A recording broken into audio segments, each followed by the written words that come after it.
ഡൽഹിയിൽ CPIM polit bureau യോഗം തുടരുകയാണ്. പിണറായി വിജയൻ പ്രതിപക്ഷ നേതാവാകുമോ എന്നതിൽ നിർണായക തീരുമാനം ഇന്നുണ്ടാകും. നിയമസഭാ തെരഞ്ഞെടുപ്പ് പരാജയം വിലയിരുത്താനാണ് CPIM പോളിറ്റ് ബ്യൂറോ യോഗം ഡൽഹിയിൽ ചേരുന്നത്. പ്രതിപക്ഷ നേതൃസ്ഥാനം ഏറ്റെടുക്കുമോ എന്ന ചോദ്യത്തോട് പിണറായി വിജയൻ പ്രതികരിച്ചില്ല.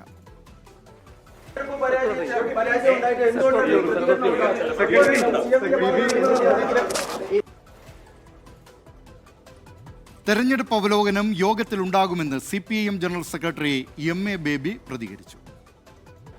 പോളിറ്റ് ബ്യൂറോ യോഗം ചേർന്നിട്ടാണ് കൂട്ടായിട്ട് അജണ്ട തീരുമാനിക്കുക. അപ്പോൾ പോളിറ്റ് ബ്യൂറോ യോഗം ചേർന്നതിന് ശേഷം മാത്രമേ അതിനെക്കുറിച്ച് പറയാൻ പറ്റൂ. തെരഞ്ഞെടുപ്പ് അവലോകനമുണ്ട്.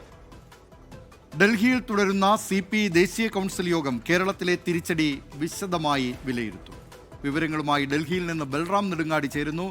ബൽറാം, CPIM നേതൃയോഗങ്ങൾ, പോളിറ്റ് ബ്യൂറോ യോഗവും ദേശീയ കൗൺസിൽ യോഗവും, CPIയുടെ ദേശീയ കൗൺസിൽ, CPIMന്റെ പോളിറ്റ് ബ്യൂറോ യോഗം ഡൽഹിയിൽ തുടരുകയാണ്.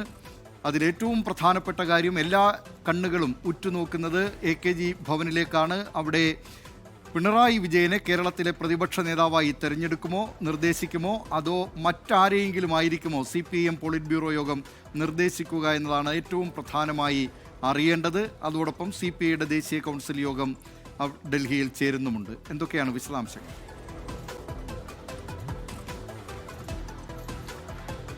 ദിലീപ് കുമാർ, CPIMന്റെ നിർണായകമായ പോളിറ്റ് ബ്യൂറോ യോഗമാണ് ഇപ്പോൾ AKG ഭവനിൽ പുരോഗമിച്ചുകൊണ്ടിരിക്കുന്നത്. 10:30 ഈ യോഗം ആരംഭിച്ചത്. ഇതിൽ ഏറ്റവും പ്രധാനം ദിലീപ് കുമാർ സൂചിപ്പിച്ച പോലെ തന്നെ പിണറായി വിജയൻ പ്രതിപക്ഷ നേതൃസ്ഥാനം ഏറ്റെടുക്കുമോ എന്നുള്ള ഒരു ചോദ്യം ഇപ്പോഴും നിലനിൽക്കുകയാണ്. ഇതുമായി ബന്ധപ്പെട്ട് ഈ കാര്യം അജണ്ടയിൽ ഉൾപ്പെടുത്തണോ എന്ന് യോഗത്തിലായിരിക്കും തീരുമാനിക്കുക എന്നാണ് യോഗത്തിന് മുൻപ് ജനറൽ സെക്രട്ടറി MA ബേബി അറിയിച്ചത്. നിലവിൽ ലഭിക്കുന്ന സൂചനകൾ അനുസരിച്ച് പിണറായി വിജയൻ തന്നെ പ്രതിപക്ഷ നേതൃസ്ഥാനത്തേക്ക് അദ്ദേഹത്തിന്റെ പേര് തന്നെ ഉയർന്നു വരാനുള്ള സാധ്യതകളാണ് നിലനിൽക്കുന്നത്. നേരത്തെ തന്നെ അദ്ദേഹം പ്രതിപക്ഷ നേതൃസ്ഥാനം ഏറ്റെടുക്കണം എന്നുള്ള ആവശ്യം ഉയർന്നിരുന്നു. അതിന് അനുകൂലിക്കുന്നവർ ഉന്നയിക്കുന്ന ഒരു പ്രധാന വാദം എന്നുള്ളത്, നേരത്തെ 2011 മുഖ്യമന്ത്രിയായിരുന്ന VS അച്യുതാനന്ദൻ പ്രതിപക്ഷ നേതൃസ്ഥാനം ഏറ്റെടുത്തിട്ടുണ്ട്. ഒപ്പം തന്നെ മുഖ്യമന്ത്രിയായിരുന്ന ആൾ, അല്ലെങ്കിൽ തെരഞ്ഞെടുപ്പിൽ പാർട്ടിയെ നയിച്ച നേതാവ് തന്നെ പ്രതിപക്ഷ നേതൃസ്ഥാനം ഏറ്റെടുക്കുന്നത് കൂടുതൽ കരുത്ത് പ്രതിപക്ഷ നിരയ്ക്ക് നൽകും, പ്രതിരോധത്തിന് കൂടുതൽ കരുത്ത് നൽകും എന്നുള്ളതാണ്. അതുകൊണ്ട് തന്നെ പിണറായി വിജയൻ അത് ഏറ്റെടുക്കണം എന്നുള്ള നിലപാട് നിലനിൽക്കുന്നുണ്ട്. അതേസമയം മറ്റ് ആരെങ്കിലും തെരഞ്ഞെടുപ്പിലേറ്റ കനത്ത പരാജയവും ജനവിധിയും കണക്കിലെടുത്തുകൊണ്ട് മറ്റാരെങ്കിലും ആകട്ടെ എന്നുള്ള ആവശ്യവും ഉയരുന്നുണ്ട്. ഇന്നത്തെ പോളിറ്റ് ബ്യൂറോ യോഗത്തിൽ ഇക്കാര്യത്തിൽ ഒരു തീരുമാനമെടുക്കും. അത് പിണറായി വിജയൻ പോളിറ്റ് ബ്യൂറോ അംഗമായതുകൊണ്ടാണ് ഈ പോളിറ്റ് ബ്യൂറോയിൽ അത്തരം ഒരു തീരുമാനം വരുന്നത്, അല്ലെങ്കിൽ ചർച്ചയ്ക്ക് വരുന്നത്. സാധാരണ നിലയിൽ സാങ്കേതികമായി ഇക്കാര്യം നിയമസഭാ കക്ഷി യോഗത്തിലാണ് നേതാവിനെ തിരഞ്ഞെടുക്കേണ്ടത് എങ്കിൽ പോലും അതേസമയം കേരളത്തിൽ ഇത്തവണ ഒരു തുടർ ഭരണം ഉണ്ടാകുമെന്നുള്ള റിപ്പോർട്ടായിരുന്നു തെരഞ്ഞെടുപ്പിന് മുമ്പ് സംസ്ഥാന ഘടകം അവതരിപ്പിച്ചിരുന്നത്. അതിൽ നിന്നും വ്യത്യസ്തമായി കനത്ത പരാജയം പാർട്ടി ഏറ്റുവാങ്ങിയിരിക്കുകയാണ് കേരളത്തിൽ.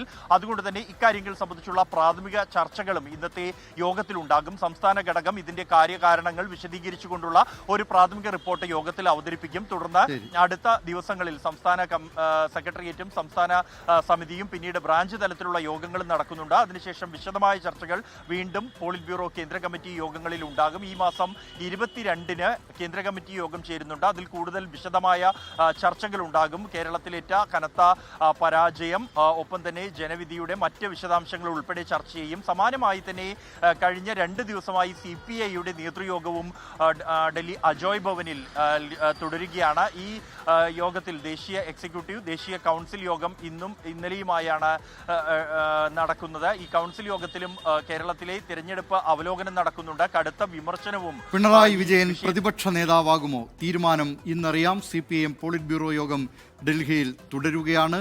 75 വയസ്സ് കഴിഞ്ഞവർ ചുമതലകളിൽ നിന്ന് മാറി നിൽക്കണമെന്ന CPIM തീരുമാനം ഒരു വശത്ത് നിൽക്കുമ്പോൾ തന്നെയാണ് ഇതേ പോളിറ്റ് ബ്യൂറോയും കേന്ദ്ര കമ്മിറ്റിയും ഒക്കെ പിണറായി വിജയന് കേരളത്തിൽ മത്സരിക്കുന്നതിനുള്ള അനുമതി നൽകിയത്.